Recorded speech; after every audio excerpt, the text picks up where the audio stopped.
What's up, KO Bets? Let's get this music turned down a little bit. I like it, it's chill. We'll play that on the outro as well. That was nice. I'm borrowing that. What's up, everyone? My name is Bill. Welcome to KO Bets. We are back with a UFC pick and prediction show today. We've got UFC Fight Night. Amanda Lemos taking on Marina Rodriguez. I am still on a different setup. I don't have my setup ready yet, clearly. It's unfortunate, but I think if I just get my hands on a computer that doesn't have a lot of firewalls to it, I can create a Windows 10, boot from drive and get it up and running again. I bought Windows 11. I wasn't able to, my system wasn't compatible with it, so that was a bummer. So I'm kind of learning on the fly here, making some mistakes. But the good news is I got a belt last weekend. Happy Halloween. Hope you all had a good Halloween. I was Dana White. My girlfriend was Conor McGregor. So that's what we dressed up as. UFC fans. I'm not used to having one of these. I think it's a kid size. It's real small. I'm going to just set it to the side. But we've got fights to go over this week. Let's see. If you wouldn't mind, subscribe to the channel, like the video. It helps me out tremendously. I got to pull up Firefox here. See, this is the struggle with going between different setups. You know, nothing's the way it's supposed to be, but we're gonna manage. Let's go over last weekend first, real quick. Go over our picks from last weekend. Qatar versus Allen. Yeah, I mean, I think I got burned pretty bad on a couple of these. Had Calvin Qatar. Max Griffin was a good pick. Vandera making it to the decision. That was pretty impressive. Tresean Gore, he totally proved me wrong. That was kind of a crazy submission. Khalil Roundtree got that split decision. I had Dustin Jacoby there. Phil Hawes, another guy with a knee injury. Yeah, between Phil Hawes and Cater just getting those, early injuries, that was unfortunate. But it is what it is. It happens, and that's why you don't, go all in ever. Just choose, go in with a plan, right? Have a plan in your head for how you want to spend your money, and just don't get slaughtered, right? It's like the stock market. Pigs get slaughtered. So, next fight we've got is Rodriguez taking on Lemos. We had a record 5 fighters miss weight for this fight card. Let's look them up and let's scold them publicly. Shame. All right. UFC Fight Night. Weight results.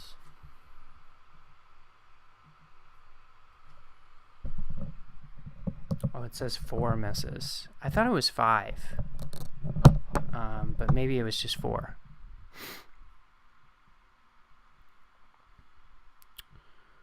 All right. Where are you, dirty bastard? Grant Dawson. Shame. Who's next? Benito Lopez. Shame.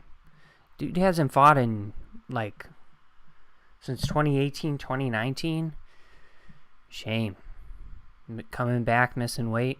Carlos Candelario. Shame.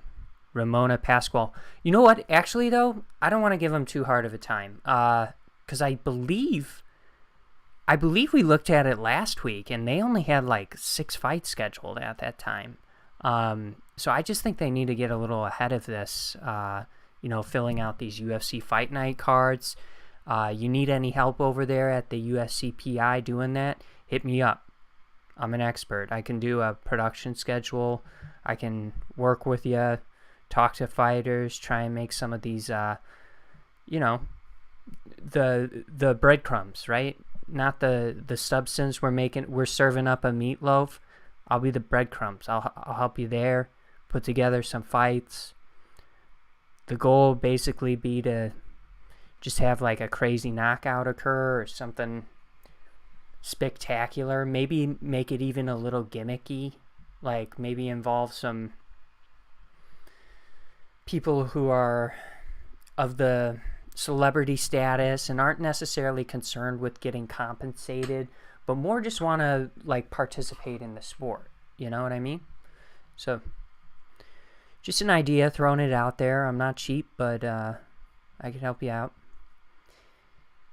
All right, first fight of the night we've got is Tamires Vidal taking on Ramona Pascual. Not gonna lie, haven't been the most impressed with Ramona Pascual. Yeah, looked very hittable in that her last fight. I think in order to win fights, she basically just needs to be like a dominant grappler against her opponent. She's taking on Tamires Vidal, who's making her UFC debut, and to be perfectly honest, like you can definitely take her down. I don't know. It's just kind of low level in the sense, like, I don't know if Ramona Pascual, like, obviously she's persistent and she's going to drill those takedowns. I don't know if she's good enough to take down Tamires. If the fight stays standing, I kind of like Tamires in this. But if the fight does go to the ground, if Ramona's able to get it to the ground, I like that a lot. You know, her side of the fight a lot. I'm going to roll with Tamires Vidal just because I'm kind of fading Ramona Pascual. Yeah, I'm going to go with Tamires. I'm sure Vegas agrees. I mean, it's a close line, but I would say, like, yeah, I like this one to go the distance. Like, that's probably, like, that's a line that makes sense. Minus 190 to go the distance. That's a round robin pick. You know, or over 2.5. That's a round robin pick. Probably not going to parlay that with anything, but that's, in my opinion, that's a round robin pick. I'm going to go with Tamires to win with striking the decision. If you're building same game parlays for this one, let's see what they have available. Yeah, they're not going to have too much. I was going to say if they had takedowns and you favored Ramona Pascual, like, go on the takedown side, you know? Add that to your same game parlay. If you like Tamires, go with the striking. But yeah, we're going to roll with Tamires in this fight to beat Ramona Pascual via unanimous decision. Maybe split decision if Ramona's able to get a takedown or two. Carlos Candelario taking on Jake Hadley. Carlos Candelario and Jake are both coming off of losses, I believe. Carlos Candelario, he just lost to Tatsuro Taira. Kind of got beat up in that, was taken down very easily. On the other side, we have Jake Hadley. He's coming off of a loss. He faced Alan Nascimento. That was a tough fight. Alan was showing off his, jiu-jitsu chops for sure in that fight. Let's just pull up those numbers real quick. I'm having Proper 12 and Coca-Cola. The smoothest Irish whiskey. Yeah, a couple of takedowns. I'm sure had a bulk of the control time there. Outstruck them. I mean, just a really, honestly, tough debuts for both of them, in my opinion. But that being said, Carlos was, I think Tatsuro might have been making his debut as well. But yeah, I'm going to roll with Jake Hadley in this one. I think he's going to be a little bit better of a grappler in this fight. I could see Carlos Candelario maybe having some success on the feet while this stays standing, but I think Jake Hadley is just going to get takedowns. and have a lot of success there. I think he's going to be the better grappler in this. I don't know if I like any sort of finish, to be perfectly honest. I think this is a fight that's more than likely going to make it to a decision, in my opinion, but we could probably pull up the shirt dog on this. That probably makes some sense, just to see how they've lost, I guess. I mean, Hadley made it the distance against Nascimento, who's good, and Candelario made it the distance with Tatsuro, who's good. So I'm inclined to take that decision result. Jake Hadley, 1 loss. I just told you that was a decision loss in his debut. Carlos, 2 decision losses. Yeah, I mean, I think this could be a close fight, but I like Jake Hadley just to be a little more active in the grappling side of things, and just to have better luck against this type of opponent than he did against Alan Nascimento, who's trains with Charles Wright, is pretty good. So give me Jake Hadley in this one. Let's look at the odds. Minus 265 for Jake Hadley. I don't know. Carlos Candelario plus 225. Odds makers do like this one to go the distance. Same score at minus 190. I'm going to probably write down as a winning method Jake Hadley decision at plus 110 there. I don't know if I'm going to, that's not even a round robin piece really. That's just if I kind of I don't know, if I like that bet before the fight. I'll put it on my Twitter. I put my Twitter in the chat there. If you follow me there, I always post my picks. I'll probably do a Draftkings lineup as well, post that there. I think we won at UFC 280. We won with our Draftkings lineup. I don't think I did one last week, but if I did, we didn't win.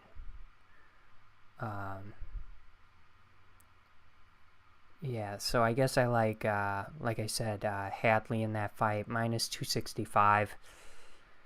Kind of weighted heavily for him, but if he is the better grappler, which I anticipate him being, that's going to be a really tough fight again for Carlos Candelario, who was taken down pretty easily by Tatsuro. Next fight we got is Ludwig Schaulinen taking on Johnny Munoz. What's the word on these guys? Johnny Munoz, good boxer, good stand-up game, well-rounded, but should definitely keep this fight standing. Ludwig is definitely, coming into this fight with the better grappling, in my opinion. Well, I should say he's a wrestler. I think Munoz has the ability to fend off Ludwig's takedowns, but I think Johnny Munoz's best path to victory here is probably going to be just keep it standing, point strike with him, try and hurt him. Let's check what Ludwig... I'm rolling with Munoz on this. Ludwig has lost 2 decisions, lost to Jack Shore, where Jack Shore was just boxing him up. Gotta be honest, didn't watch Sidemar. Don't remember that fight, but couple of decision losses. Johnny Munoz on the other side, KO loss and a decision loss. Tony Gravely, yeah, okay, that was Tony Gravely's last fight, right? Oh no, he should fought Bashrat. Yeah, so Munoz probably has to be careful not to get, don't get knocked out, but I think Ludwig is more of that grapple-heavy approach, even though he wasn't necessarily able to show it in this fight against Jack Shore, who also, was probably on a pretty big win streak heading into that. Yeah, I mean, dude was tough to beat, and then he lost to Ricky, who's just got another level of grappling, right? But yeah, we're gonna go with Johnny Munoz here. I like him a lot. I saw he was the favorite. Minus 250.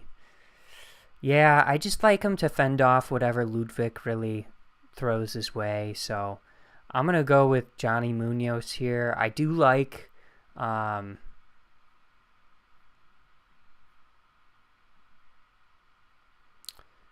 do like the decision in this.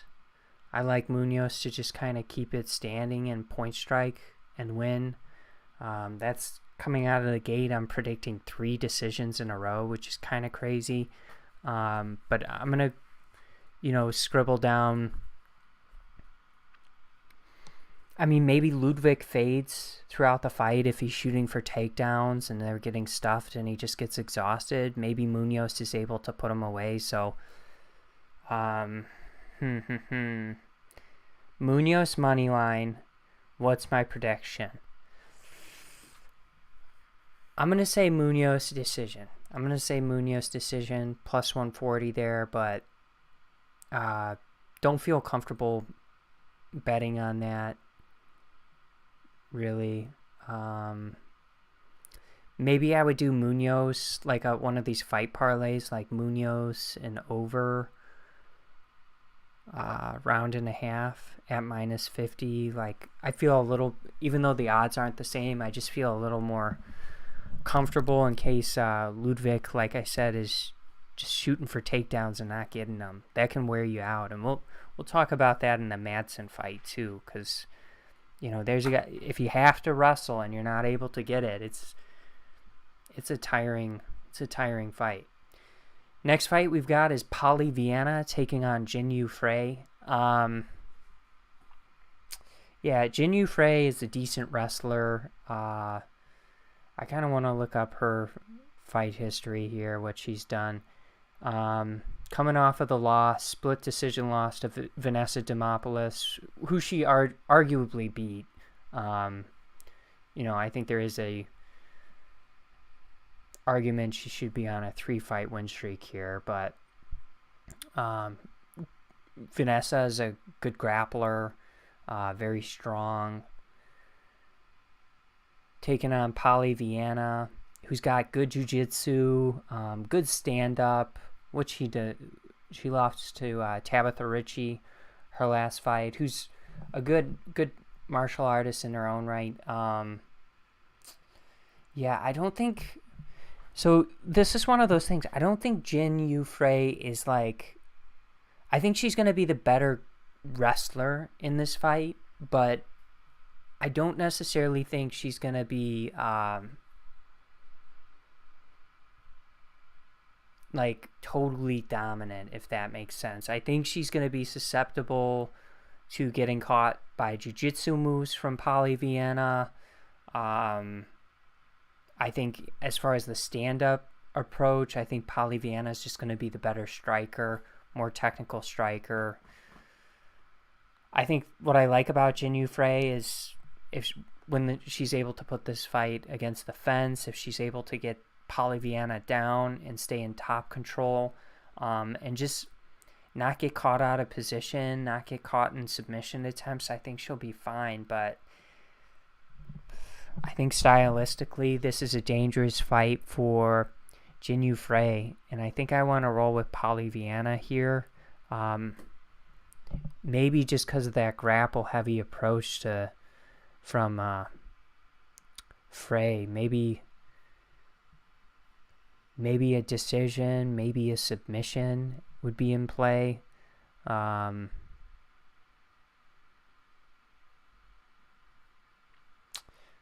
don't know. Tough fight to predict. I'm going to roll with Pollyanna Viana. Pollyanna Viana? Here we go.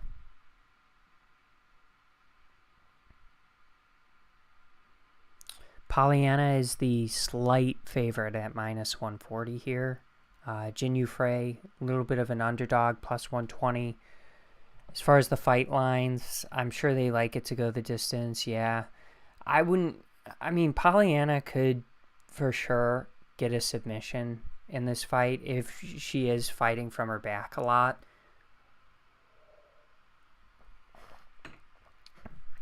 And I just don't trust Jin Yu Frey to be like solid enough in that control position where you see like great grapplers oftentimes take advantage of jiu-jitsu artists who are comfortable being on their back, and they just sit there and they, the wrestlers are able to fend off all of their submission attempts, and then they just lose the fight, unanimous decision because of ground control. I don't think Jin Yu Frey is that, but I do think that's her path to victory. So if you like Jin Yu Frey, I think it's that decision via control time.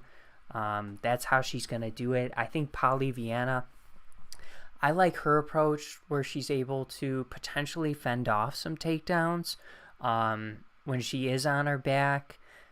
I think Jin Yu Frey's not good enough to stay out of those submission attempts, and it's dangerous for her. And then I think striking-wise, Polly Vienna is just a little bit better. So I'm going to roll with her. Probably the double. Wouldn't go so far as to picking the exact method of victory, but I think I would go with maybe the double. Where is that? Winning method. Exact method of victory. Oh, here we go. Double chance. Submission decision minus 130, which isn't any value, I don't think, over her fight line. Yeah, minus 140. So probably just putting that minus 140 on the in the round robin. Next fight we've got is Mario Batista, heavy favorite. Oh, I gotta turn it back here. Taking on Benito Lopez. Benito Lopez has been out of it for a while. Super exciting style, but he hasn't fought since 2019.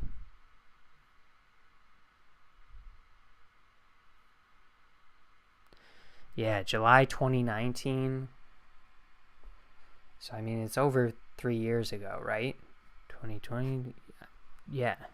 So that's a while ago. Yeah, super, high pace approach.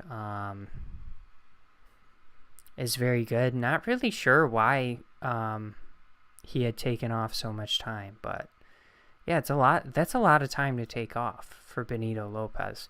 Mario Batista, he's on a roll,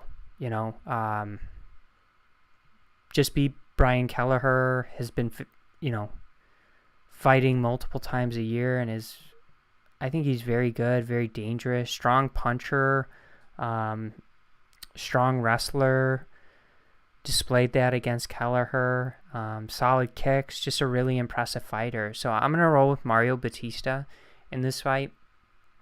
I do think, I kind of like, rather than betting on just like Mario Batista straight up, I kind of like it to not go the distance, which the odds makers somewhat agree at minus 135. I'm going to write that down. I think I'm going to put that in the parlay, round robin. I think just stylistically with both of these guys, Benito Lopez, his pace and kind of ridiculous strike output, especially early in fights, and how dangerous Mario Batista is, I could see this one ending inside the distance for sure. I would have to say knockout would be, like, via Mario Batista would be my prediction, but, I think I'm more comfortable, rather than betting the knockout at plus 140. I kind of like that double method of victory, minus 135 for the fight to not go the distance. I kind of like that for the round robin. Next fight we've got is Miranda Maverick taking on Shayna Young. Shayna Young, she's not the best, right? And it's not like Miranda Maverick is the best either, but Miranda Maverick just seems like she's going to be better in a lot of different aspects of this fight. I think Shayna Young's best path to victory is just like, I don't know, Miranda Maverick, just, it isn't her day. Like, I think Miranda's going to be the better striker, better grappler in this fight. That being said, I don't know if Miranda can necessarily put away Shayna Young inside the distance. Let's see her win bys. 6 submission wins, Shayna Young. 1 submission loss. So, I mean, Shayna Young just, she hasn't been really great in the UFC thus far. Losing to Macy Chiasson. Stephanie Egger's a good striker. Sarah Alpar getting submitted by her. I think Miranda could potentially submit her. I actually kind of like that now after seeing that result. Yeah, I just question if Shayna Young is like UFC caliber. And Miranda Maverick is the heavy favorite at -700. And I mean, realistically, I don't know if Miranda should be -700 against any UFC opponents. And she is. So, odds makers, it's a pick-em for the over-under at, so they probably don't like it to go the distance. Winning method, the submission they like. So I'm sure the, let's see. I don't know. It's tough because I like Miranda Maverick. How are you going to, like, I like her a lot in this fight just because I don't like Shayna Young, but like, we just had Batista was a heavy favorite, right? -350. That's still -217 if you're parlaying those 2 biggest favorites. It's just an absurd line. So you gotta try and eliminate some form of victory from this equation. And I guess given Miranda Maverick's style, I'm gonna go with we gotta eliminate that knockout method of victory. And if we're gonna eliminate the knockout method of victory, maybe with the double chance submission decision, we get it to -450, which isn't, it ain't good. I think I have to stay away from this fight. I'm just looking for something like some sort of parlay piece I can put together here. And not a parlay piece, like a round robin bet that I can just add to my round robin bets. And I don't know.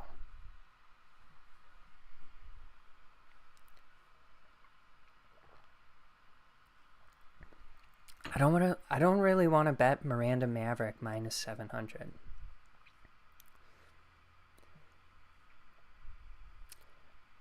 Is this fight still on? Derek Minor taking on Shaylin Nerdunbiecki?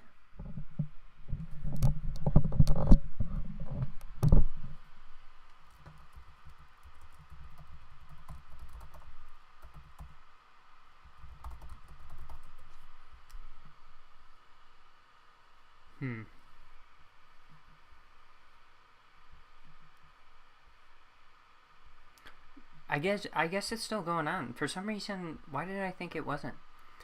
Derek Minor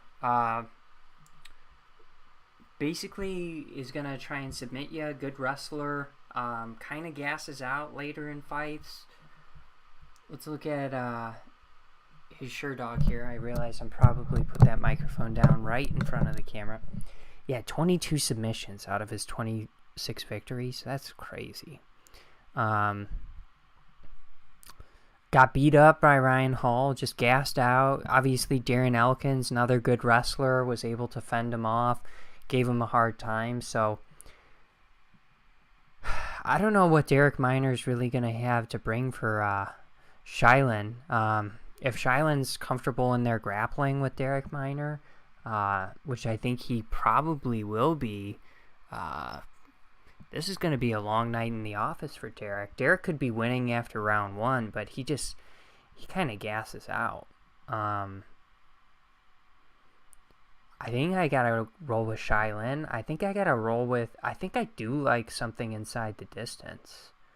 We'll see what the odds makers say. Shylin's a little bit heavy favorite at minus 215.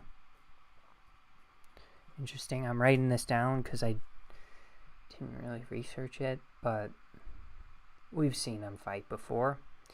Fight to go the distance. Odds makers do not like it to go the distance, so what do they like from Shylin? They like the KO.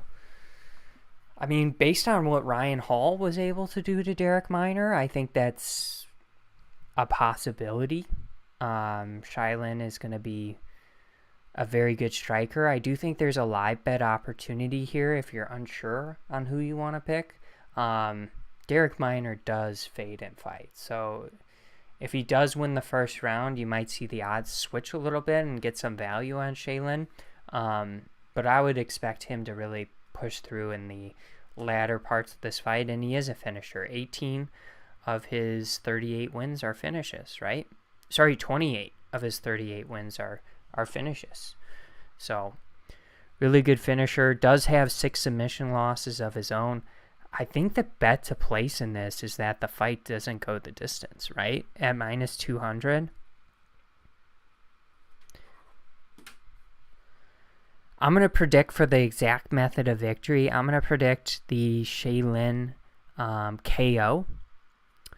I think we see, like, maybe round 2, we see that. Derek Miner maybe hangs out, grapples a lot in round 1. Shaylin's able to fend off the takedowns and really start to gas out Derek Miner, and then round 2, Derek's just in there with a UFC caliber fighter and is tired, you know. Next fight we've got is Grant Dawson taking on Mark Madsen. Grant Dawson, well, let's start with Mark Madsen. A little bit older, Olympic wrestler, has to wrestle in the UFC. He's going to dominate with control time, ground and pound, maybe some submission attempts in there. I don't know how, he doesn't have many submission. I don't know if he has any submission victories or finishes in the UFC. Maybe a KO. Did he knock someone out? Maybe he knocked someone out in the UFC, but yeah, in his debut he had the round 1 KO, but otherwise just kind of humps his opponent, dies for the takedowns, drills him persistently. Grant Dawson is coming into this fight. He's a pretty good wrestler in his own right. And Mark Madsen has kind of gassed out in fights. We saw that even against Pichel. Just him getting kind of pretty, very tired at the end of this fight. Clay Guida, super tired. Clay Guida is a wrestler as well, gave him a hard time. I think Grant Dawson has the wrestling. That's not where Grant Dawson's going to win this fight. He's not going to win a grappling match, but he can tire out Mark Madsen, and then every round starts on the feet, and he can hurt him, I think. Mark Madsen is 12-0. I think Grant Dawson takes that O. Gets the victory. Maybe I could see ref TKO stoppage is what I'm thinking, but let's check out the odds. Let's see what I'm even talking about. Grant Dawson favorite minus 210. Odds makers do like this one to go the distance, so they like the Grant Dawson decision. Okay. Yeah, I mean, Mark Manson, in fairness, he's never lost, you know?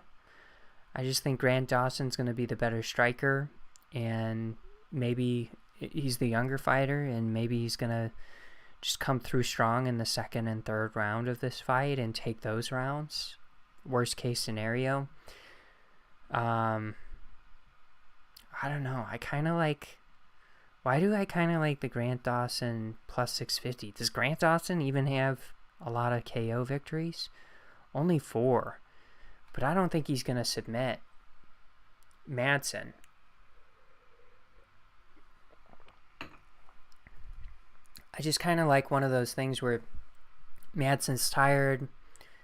Maybe he's sprawled out on his stomach and he's just kind of getting, hit by Grant Dawson, who's on his back. So, yeah, going to roll with Grant Dawson in this fight.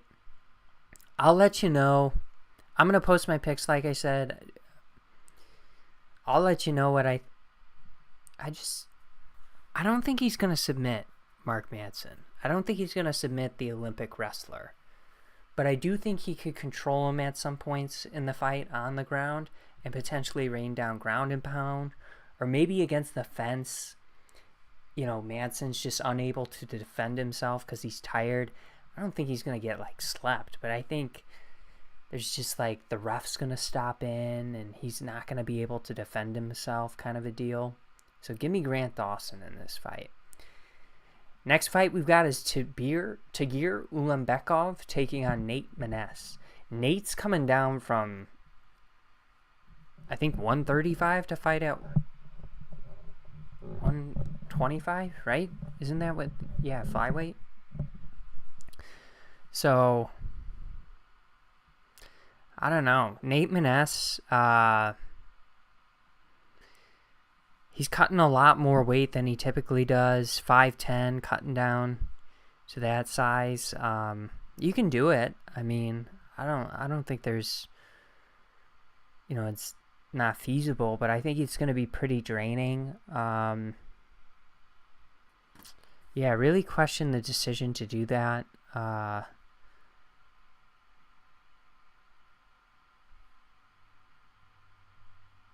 Yeah, he was 3-0 in the division, and then he lost to Umar,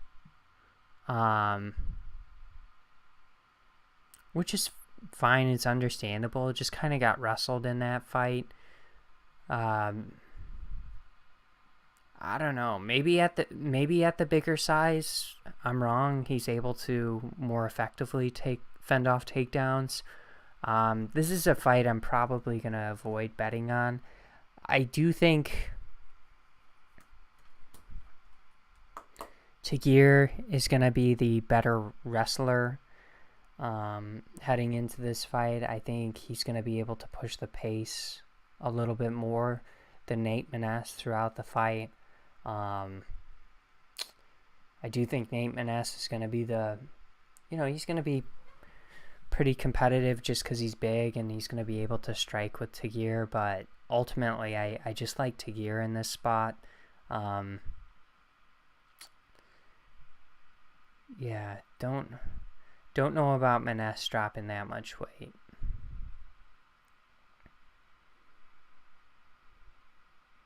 Tagir comes in at the favorite at minus 225 odds. Fight props, they like this one to go the distance.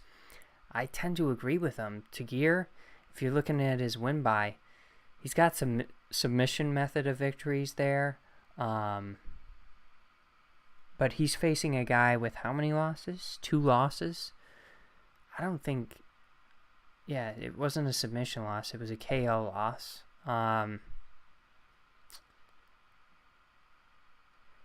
Yeah, I think it's going to... I think this one's one that goes to a decision, to be honest. I'm going to roll with Tagir via decision. I like this one to go the distance, but overall this is probably a fight I'm going to just avoid betting on. That's my prediction, the Tagir decision there, but I'm going to avoid...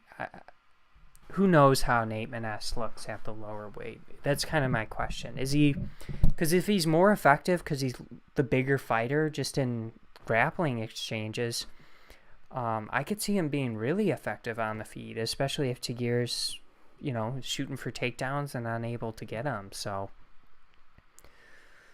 I'm going to just avoid betting on that fight, I think.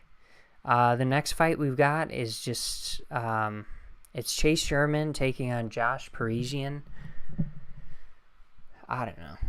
Neither of these guys is particularly, amazing. It is a heavyweight bout, which is, obviously great to have on any UFC card. I think Josh Parisian's method to victory is just to drill takedowns. Do what Jason Vandera didn't do against Chase Sherman. Chase Sherman, his path to victory is just to keep it standing. Both guys have had, they've kind of shown bad gas tanks in the past, but against Vandera, Chase Sherman, he looked great. He looked really good, and Vandera looked very respectable in the kickboxing side of things as well, but Chase Sherman definitely was taking over that fight. So I'm going to roll with Chase Sherman in this fight. I don't really feel comfortable betting anything on Chase Sherman. We've just seen him show up and look really bad as fights go on. I'm thinking about, I think I might have taken him against Parker Porter or something. I seem to recall that last year or the year before, making that prediction. Yeah, Parker Porter, 2021. Yeah, I'm pretty sure I took Chase Sherman heading into that fight. Just liked his stand-up approach, and Parker Porter outboxed him, and Chase just looked awful. Just awful.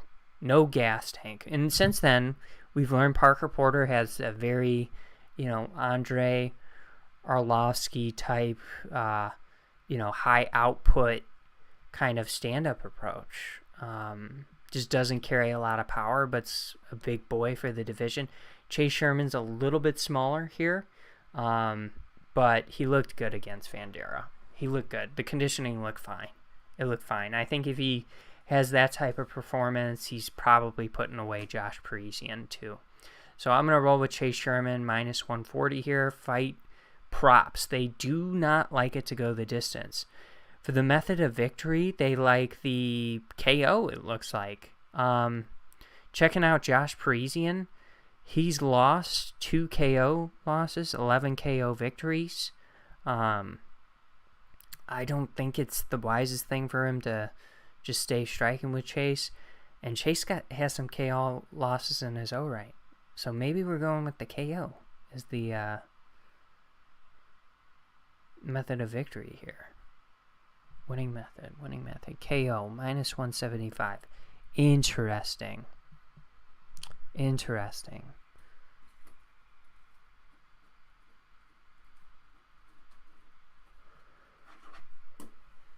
I think I might still like just betting on Chase Sherman more at minus 140, but I don't like betting on Chase Sherman. I don't know. I'll post my picks.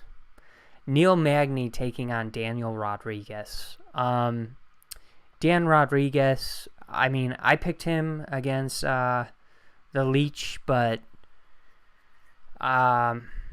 we could just pull up the stats for that. I was happy, obviously, that Dan Rodriguez got the method of victory, having picked him. Definitely had the striking advantage.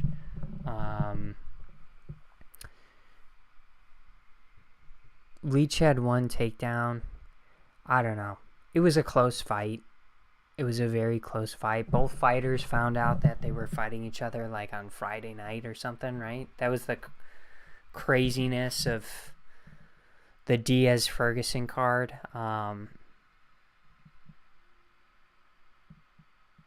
Yeah. So I don't know. It was a close fight for sure. I like Dan Rodriguez in this spot. I think Neil Magny's a good fighter. I think he's got a good stand-up approach. I just love the output, though, that's coming from Dan Rodriguez. The dude takes a punch, dish out a punch. He seems like a better boxer every time he comes out. Neil Magny probably has a more solid kicking approach in this fight. Has the takedowns in his back pocket, but Dan Rodriguez has decent takedown defense. You know, the Leech was 1 for 1 on takedowns against him, but generally I trust his takedown defense to hold up. I'm rolling with Dan Rodriguez here. I understand, like, I think a lot of people are probably going with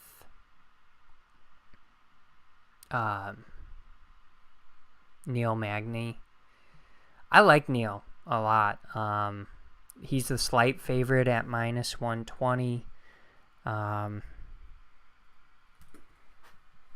Yeah, I mean, if he's able to get takedowns, I think he can obviously be really competitive in this fight. We have seen Dan Rodriguez struggle, I believe, beat Kevin Lee, who's going to try and take you down. I don't know. Got taken down once by Jingling. I just think it needs to be part of your game plan. And if you're Neil Magny, to just be ready to take him down, and if you need to secure a round.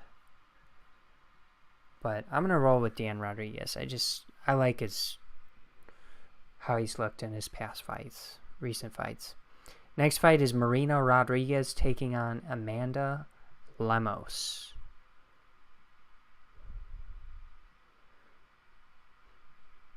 Sorry, I had a brain fart. I think originally, and then I'll move on. I think originally Tony was fighting the Leech.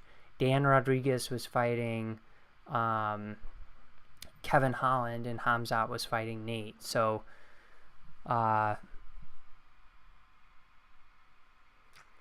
Dan Rodriguez versus Holland, that would have been a good fight for sure. I don't know if the Leech against Ferguson or Nate against Hamzat would have been good. All right. We've got the last fight of the night. We've got Marina Rodriguez taking on Amanda Lemos. Marina's heading into this fight on a 4-fight win streak. Lemos is on a 1-fight win streak. Both great Muay Thai artists. Both are capable of grappling and have shown good jiu-jitsu in the UFC so far. I think I like a lot of things about Amanda Lemos. I think the only thing that makes me hesitant to take her is, like, looking at some of her most recent victories. Even, like, I think she had a split decision loss. Oh no, she got submitted by Andrade. Angela Hill, you know, that split decision, looked tired in that fight. You know, if she's not putting away her opponent, just hasn't shown off a really good gas tank, and this is a 5-round fight.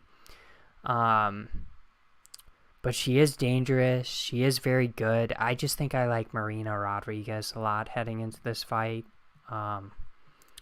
I like her. Look at this 5-round experience she has. 3 5-round fights in a row where she's won. Decisions, obviously, the split decision against Jan, who some people definitely felt won that fight. She's been pretty impressive recently. She's had some really good performances, but I'm going to go with Marina Rodriguez. Just faced a little bit stiffer competition outside of Andrade, right? Jessica Andrade. Just pull her up there. I mean, Jessica Andrade is pretty unreal. But yeah, Marina Rodriguez, Jan, Dern, Ribas has her own fight against Esparza. Tisha Torres, just really solid competition for her. Both fighters are age 35. Just going with the resume of Marina Rodriguez and the fact that she's proven she can fight and win a 5-round fight. I don't really trust Lemos in this spot to win a decision, and I do think it is going to go the distance, just given the styles between these two. So Rodriguez minus 225, rolling with her on the money line prediction. Fight to go the distance, I think yes at plus 110.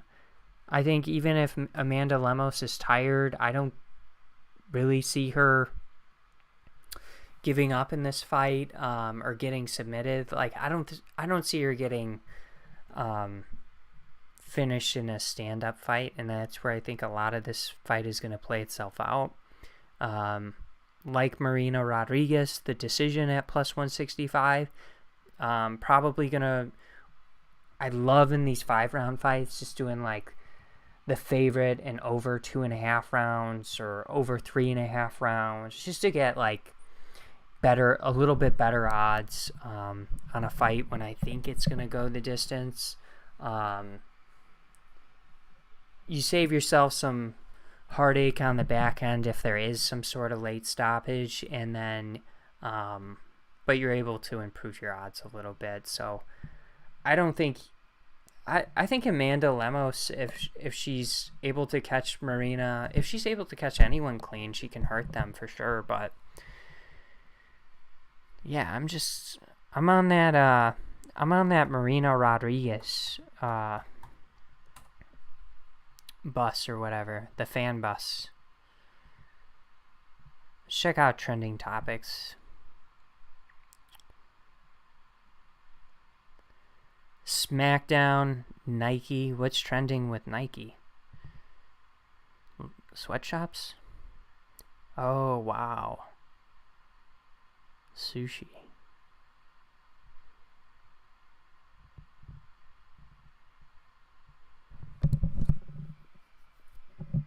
I don't know. I probably shouldn't comment on this stuff, but I think it just I don't think it's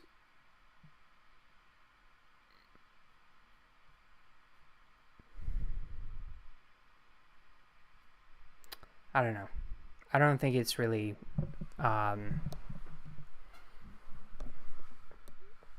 I don't love like the rhetoric around this whole situation with Kanye, Kyrie, the media, and obviously Jews who were targeted. I don't like the rhetoric around this. I don't like the inability to like just talk as a society. Part of it's their fault and part of it's just like where we're at as a society, and that's everyone has a platform. Literally everyone has a platform, and it's like, do people like care what you say or don't they care what you say? And are you popular enough where it matters, or do you piss off the wrong person? And I just think I don't know. I just think I'm super happy Elon's taking over Twitter, because I don't think there's really any place for just totally muting people in society and taking away their platforms when this is like so pertinent to, I'm on a platform now and I'm not big at all, but I just think it's like you're taking away an opportunity from obviously someone famous. Like, if it's me or if it's someone else, like, who maybe makes a mistake, or, you know, it just says something that you disagree with, even, and that's how contentious it's gotten. Even if you just disagree with someone, you could potentially just get it all taken away. And I'm not super thrilled with where we're at, you know. Even, like, let's look like 4 or 5 years back when, like, remember Josh Hader? And it was like tweets that he had when he was like in 8th grade or early in high school, and those got brought up, and it was like, yeah, it was kind of racist shit, but, like, at the time he was, you know, not even driving a car and saying that, and we're, you know, obviously things worked out, and I think people get over it and kind of understand that people make mistakes, and but it's just weird, like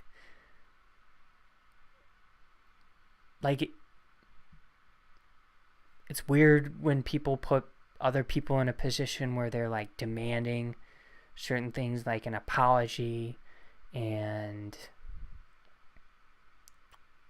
I don't know, it just seems like such a superficial and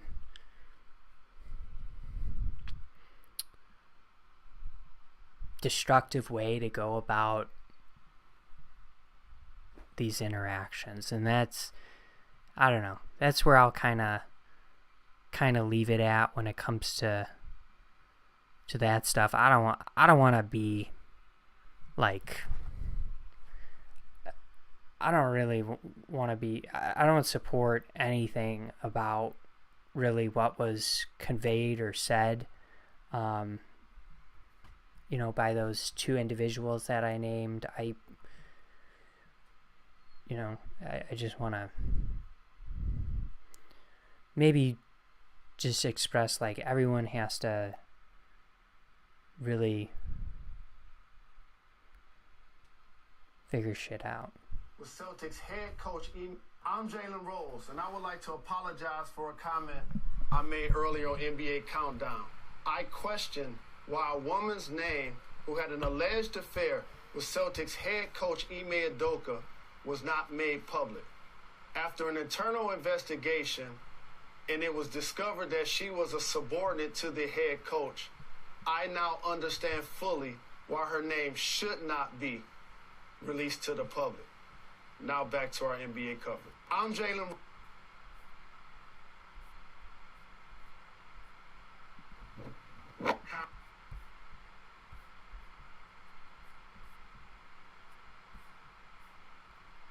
What was the comment? The Brooklyn Nets have no shame. None? No shame. So they're going to go through what they went through this week looking like just a stupid organization. Just dumb. Plain old dumb.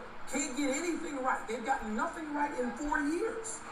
And you're going to make this hire with somebody who is attached to his own shame? Really, you're going to double down on stupid. And I'm not going to color this any other way. I'm not going to soft pedal this. The Brooklyn Nets can't make this hire.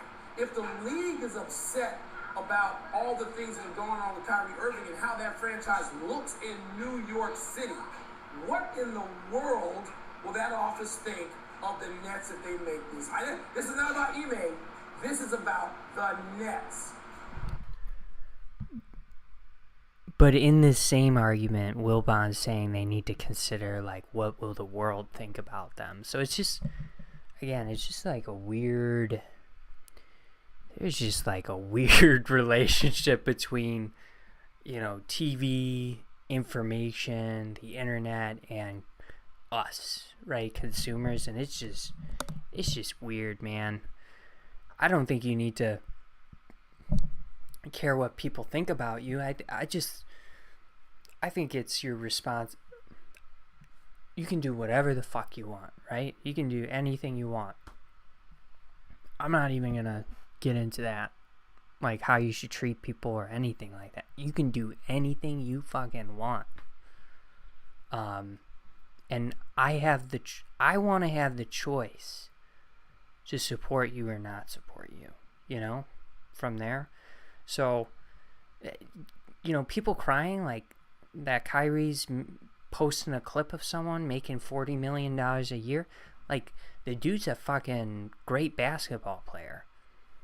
You might think he's a shitty person. Like, the world's gonna keep spinning, and he's rich, and he's playing on nationally televised games, and it's weird that the Players Association didn't kind of step in and be like, whoa, time out. Like, you know, this opens the precedent for anyone to get suspended with something that Silver and a franchise and potentially the league disagrees with. So, I don't know.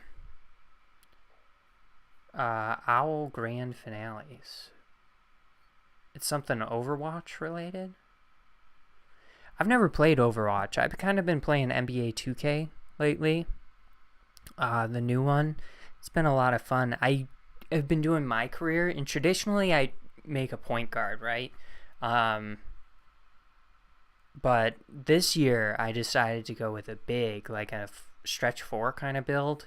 And there's always just some regrets. Like, once you max out your player and you figure out what they're good at and what they're not good at, there's just some regrets that I have. Like, I don't utilize post moves as much as I should with my player, given the allocation of points that I gave him. So, like, I gotta figure that out a little bit. But honestly, it's so much better having a big player in NBA 2K when you're playing like in the rec center or pickup games. You get past the ball, and you get rebound opportunities, and you get chances to be involved in the game. There's just some selfish players in those things. And you know, if you're paired up with 5 random people, there's always going to be someone that's just a fucking pain in the ass. I saw today there's 42 NBA players averaging 20 points or more. What did this say? It said Josh Green with the Braun dunk.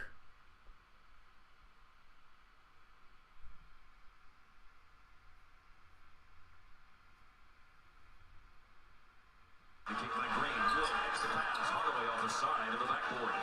11 seconds. Achua's motoring ahead. Not stopping. And Green picks his pocket. Runs up from behind. Dallas has plenty of time. Green will take it into his own hands. The kick by Green. Good. Extra pass. Hardaway off.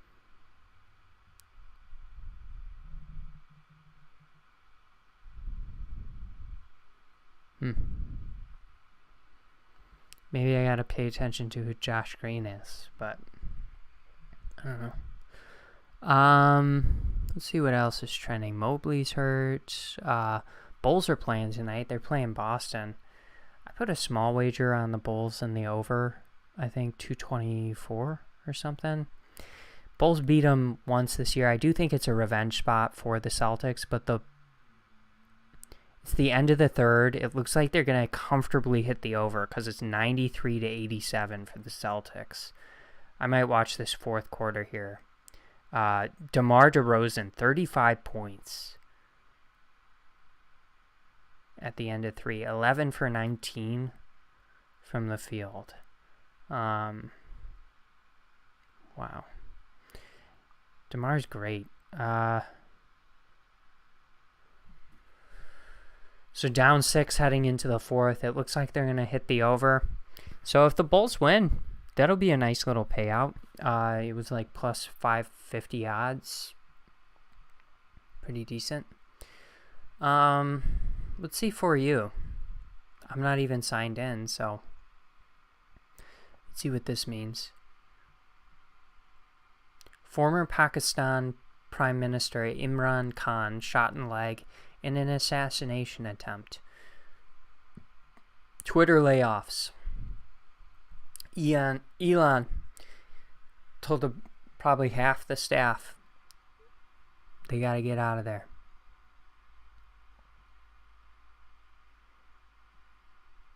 Chucky on the loose.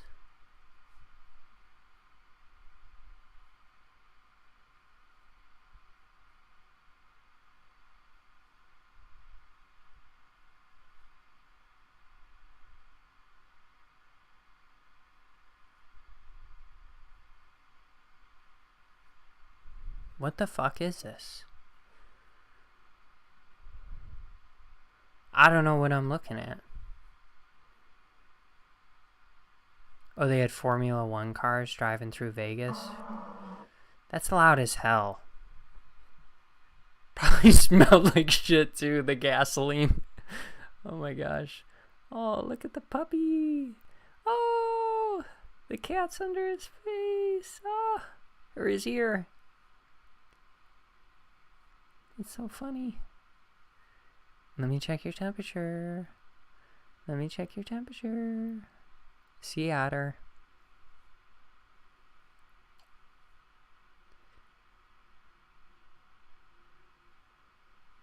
That shit seems like it's gonna break.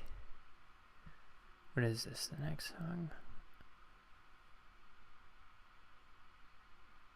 I haven't played the new Modern Warfare. I don't think I'm gonna get it. I don't think I am. I think I want to take a break from it for a while. Me texting my friends mental health advice when I belong in an asylum.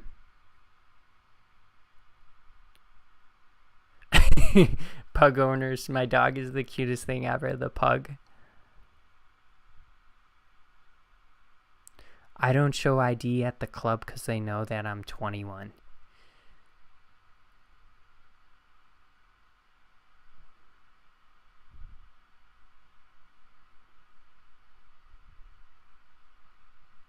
And then whoever this is posted 21 is the greatest lyricist of all time with this bar. Okay.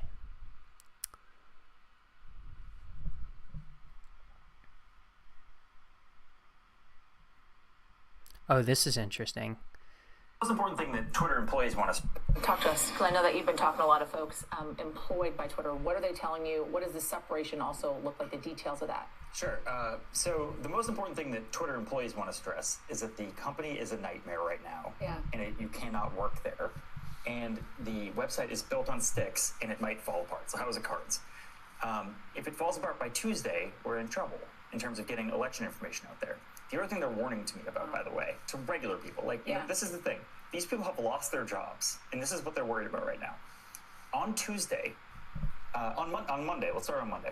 On Monday, anybody can maybe buy a verification badge, right? Verified checkers, right? Yeah. You could go and pose as anybody, an election official, public figure, whatever.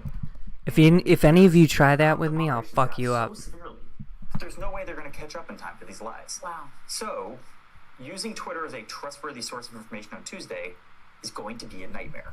That's what people inside of Twitter, or people who just got laid off, some people who are still there, are warning about, because they go and talk to Elon, who is deeply out of his depth, objectively. You fucking hear me? They don't know Try what's it. going to happen next week during the United States elections. So who is the person, what is the entity that helps identify that Twitter will no longer be a viable source that we have looked to for so long going forward? Because we are in the age of misinformation. So I want to just talk about something. I'd like to search Elon's Twitter. Elon's like, you know, he owns Twitter now.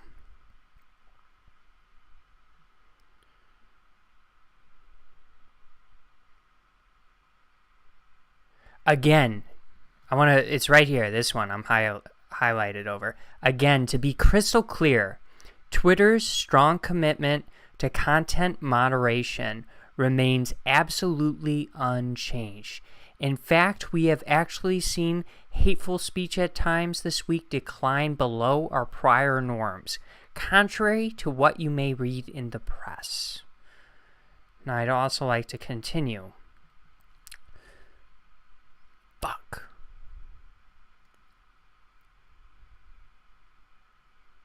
Sorry, I'm going to just... I'm going to pull up this for a second. I got to log in.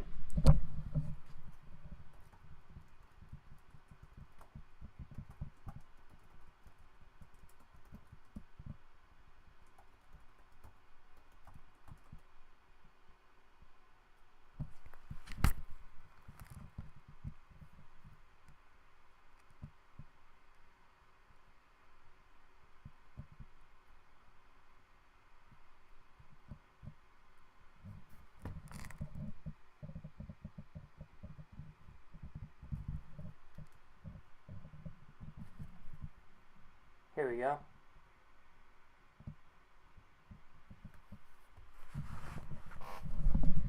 There we go. Yeah, you can do personalized ads. I don't really care. Hopefully nothing creepy shows up because it's personalized ads. That'd be weird. Alright, let's go back to Elon. Should I just type in my status like I'm searching Google? I almost did that. That would be like an old... What the hell is going on? Why can't I search Elon Musk? Alright. Here we go. Twitter has had a massive drop in revenue due to activist groups pressuring advertisers, even though nothing has changed with the content moderation, and we did everything we could to appease activists. Extremely messed up. They're trying to destroy free speech in America. The Twitter, you see it right there. The content moderation has not changed. Nothing is changed, and people are pulling revenue dollars from Twitter. So, and then he does some funny stuff, like, you know, he calls out AOC for selling $58 sweaters, and she said that all the, like, the proceeds go to support different causes. No, they go to her campaign. They go in her bank account. All right. Let's see what else. Yeah, so, and the other thing about these companies is like, they, in addition to like promoting their own tweets and profiles on Twitter, they also pay, and it's arguably more effective. They also pay a significant amount of money to influencers, celebrities, and people that just are on their platform with, you know, a broad audience reach. They pay a lot of money for them to advertise their product. So I don't really see a scenario or see any company coming out and taking that stance. And that's because it kind of breaks down that, like we described it, it's a house of cards. It kind of breaks down that, like, the realness. Like, if someone tweets out, oh, like Pfizer does it, they pay a lot for celebrity endorsements and influencers to go on there and just, like, you know, read a script or post a script from them, in their own words, of course, but they pay a lot of money to do that. So where am I going with this? I don't really see any of these companies. They're one of the companies that said they wouldn't advertise, and that's that they wouldn't advertise on the platform. I haven't heard anyone come out and say that I bet you they're still going to have a presence and a significant investment in some capacity, and it's probably, you know, it probably was like a courtesy to promote ads on Twitter before. But I don't really think corporate accounts are really what drives sales. I think it's salespeople, and I think it's influential people who can kind of, maybe you identify with, you trust more, and you're more likely to agree with, if that makes sense. And I haven't heard anyone say that they're going to stop investing in this influencer, and I bet you in their terms they have to promote that product X amount of times on their platform to their audience. So I'm putting that out there. I think it's very superficial, and I could see. And then as for General Motors, Audi, Volkswagen, I get it. Like the disruptor, Tesla, the CEO of Tesla, he now owns a platform that you pay to advertise on. So why would you ever support that? I understand it. I don't even really know what like social stance you could take against Elon, to be perfectly frank at this point. So I don't know. It's just weird. It's just weird times we live in.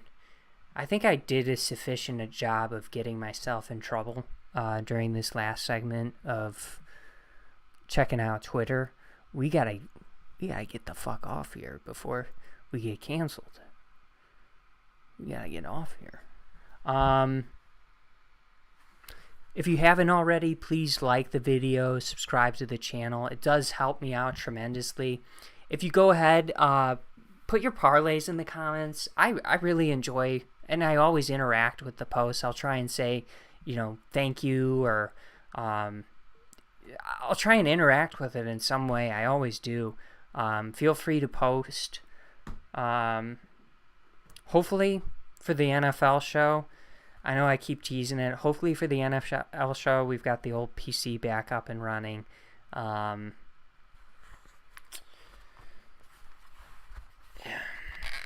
Sorry. This thing's,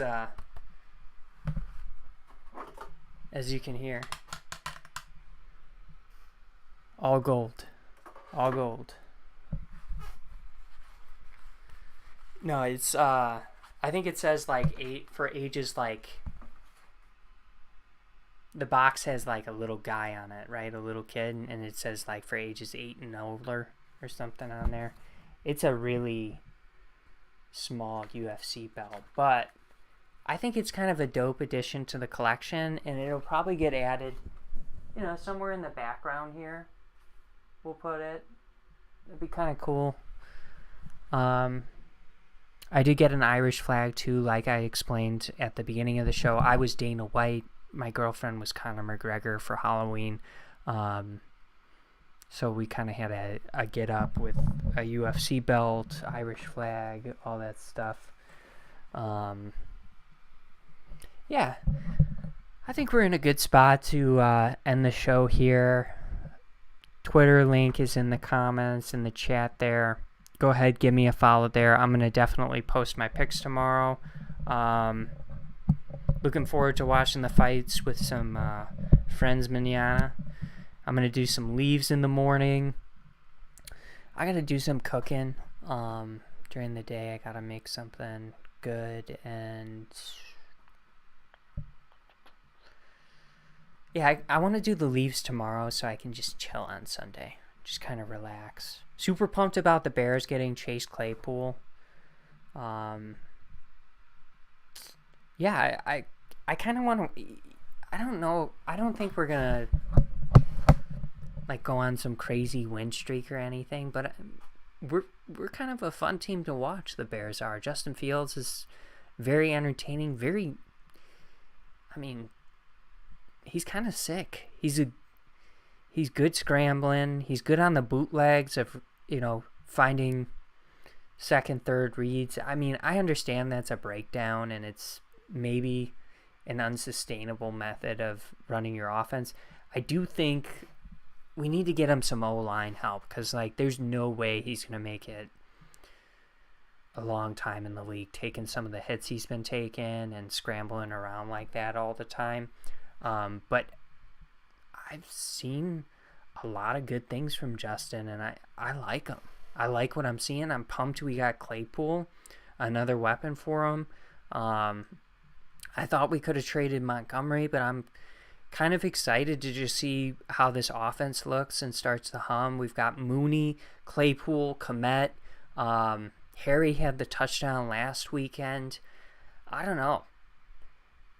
We have to spend a draft pick on a wide receiver, in my opinion, a pass catcher next year, and or probably a top pick there. Definitely spend top picks at the O-line. Got a lot of cap space, so we can definitely afford to bring in some solid O-line pieces. But yeah, just I don't know. It definitely takes patience and time. This is Pole's first year with the team, but I don't know. Things can't get worse, right? So they're looking positive. Let's see what the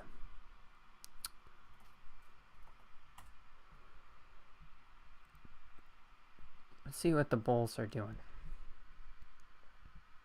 Yikes, they're down 10. They're definitely going over, though. All right, everyone. I hope you have a great Friday night, great Saturday tomorrow. I'll see you bright and early on Sunday. We'll have Johnny back on here, I think, to help out with that show.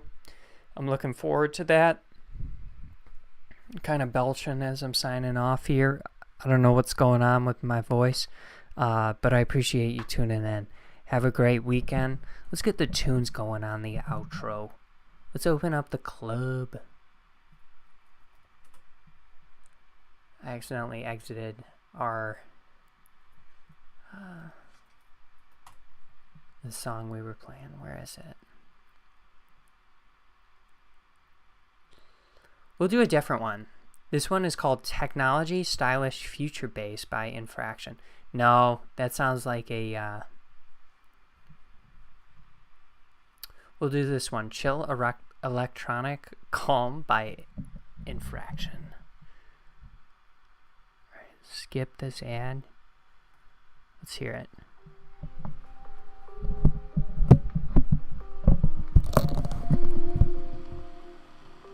Bon appetit. Hopefully this is good. Hope you enjoy it. All right, have a good weekend, everyone. Thanks for tuning in.